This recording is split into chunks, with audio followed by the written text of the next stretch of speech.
তোমাকে বিছনা থাকার কথা, তাহাজ্জুদ নামাজ পড়ার কথা। সন্তান বলতেছে, ও আমার বড় ভাই,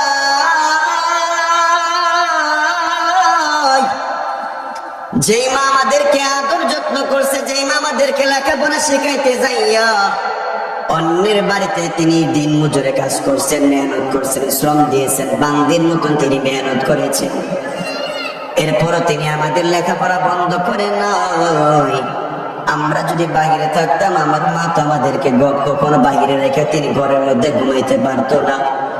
এই যে মাকে কবরস্থ করে গেলাম, কবরের মধ্যে মাকে দাফন করে গেলাম, এবার আমি আমার মাকে কবর করে,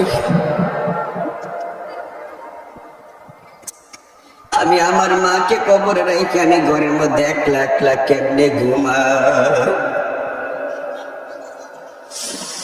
যখন আমি চিন্তা করলাম আমার মা আমার জন্য কত কষ্ট করছে, বড় ভাই আপনি তো জানেন গো,